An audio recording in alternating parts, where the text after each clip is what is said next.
આજે આપણે એટલી સારી મીઠાઈ બનાવીશું, તેમાં દેશી ઘી સાથે ફ્રી મળશે। તમે જોઈ શકો છો કે મેં અહીંયા 2 દિવસની મલાઈ લીધી છે। તેને આપણે માપીને એક ગેસ પર જે વાસણ મૂક્યું છે ગરમ, તેમાં નાખીશું। આ 1 બાઉલ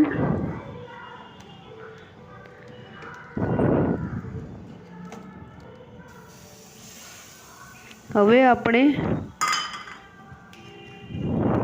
નાખીશું બાકીની મલાઈ, એટલે કે 2 બાઉલ, 2.5 બાઉલ થયા છે। અને નીચેનું જે દૂધ વધ્યું છે તે પણ હું આમાં જ એડ કરી દઈશ।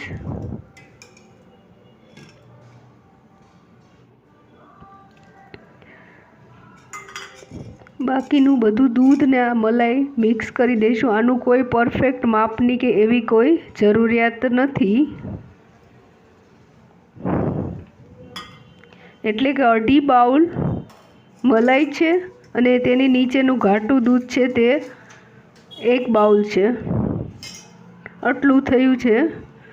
હવે આપણે તેને ચલાવતા રહીશું જેથી નીચે ચોંટી ન જાય।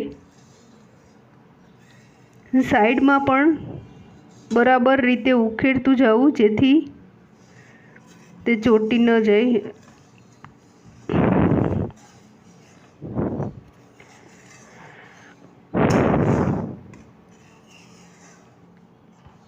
આ બનાવતા મને 22 મિનિટનો સમય લાગેલો।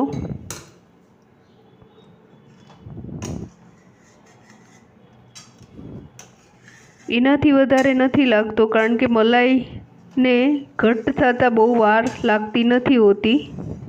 ઘણી વખત તો આટલું જ તમે ઘી બનાવો માખણમાંથી તો પણ આનાથી વધારે ગેસ બળતો હોય છે, પણ આમાં નહીં વાર લાગે એટલી। અને આમાં તમને મીઠાઈ અને ઘી બંને મળશે। હવે આપણે આટલું ઘટ્ટ થઈ ગયા પછી 1/2 બાઉલ ખાંડ એડ કરીશું, 2.5 બાઉલ મલાઈ, 1 બાઉલ દૂધ ઘાટું અને અડધો બાઉલ ખાંડ। હવે આપણે કન્ટિન્યુઅસ ચલાવશું ને સાઈડમાંથી લેતા જઈશું બધું, જ્યાં સુધી વાસણ ન છોડે ત્યાં સુધી વધારે સતત ચલાવવું પડશે।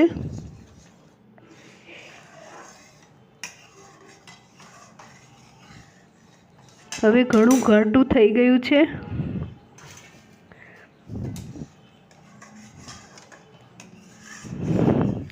મારી ચેનલને લાઈક, શેર એન્ડ સબસ્ક્રાઈબ જરૂરથી કરજો મિત્રો।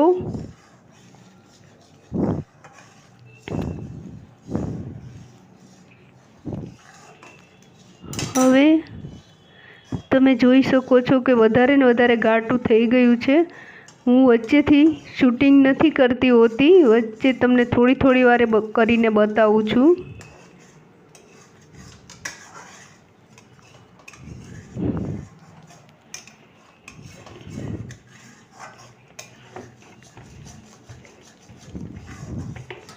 હવે તેમાંથી ઘી હમણાં જ રિલીઝ થઈ જશે, અને રિલીઝ થયા પછી એટલે કે વાસણ પણ છોડી દેશે એ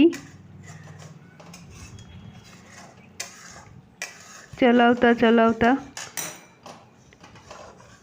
તેવું। આમાં એલચી કે કોઈ વસ્તુની જરૂર નથી પડતી, કારણ કે આનો ખુદનો જ ટેસ્ટ એટલો સરસ હોય છે કે બીજી કોઈ સ્મેલ નહીં ગમે।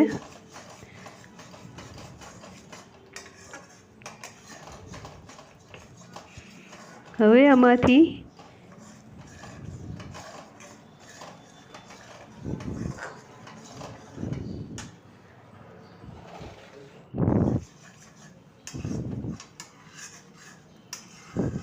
કેટલું ઘી નીકળે છે તે આપણે જોઈશું।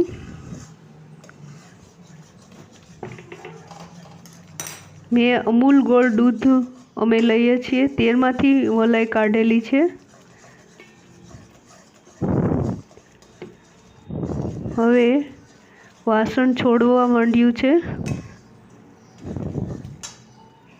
ને આટલું થાય ત્યારે આપણે નથી ઢાળવાનો, એ ખ્યાલ રાખજો, કારણ કે આમાંથી તો ઘી જાજુ નહીં નીકળે અને મેસૂબ બધો બેસી જશે તો બરોબર નહીં લાગે, ઘીવાળો લાગશે.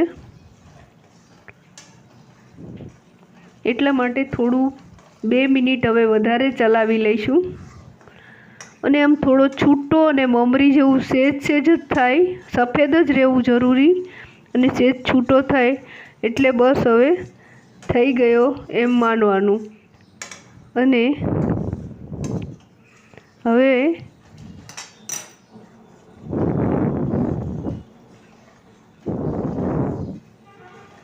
બરોબર થવાની તૈયારીમાં જ છે.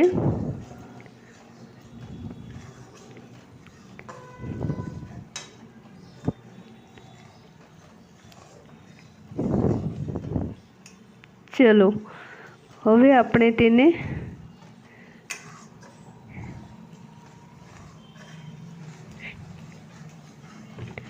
ઢાળી દઈશું.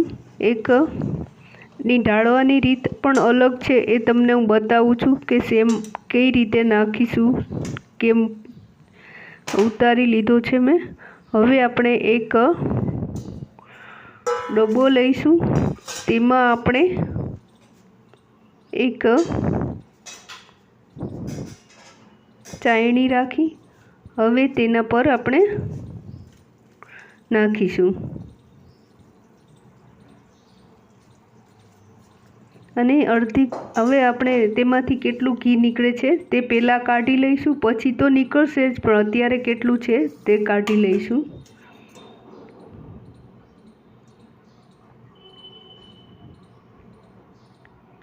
આ 1 બાઉલ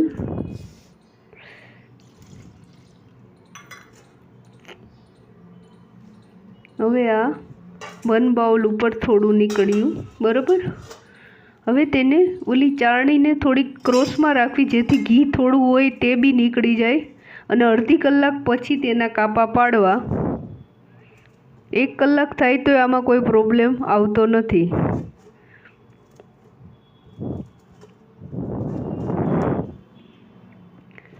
હવે આપણે તેને સર્વ કરીશું. આને તમે 8-10 દિવસ સુધી સ્ટોર કરી શકો છો. આનો ટેસ્ટ એવો ને એવો જળવાઈ રહેશે. મેં અહીંયા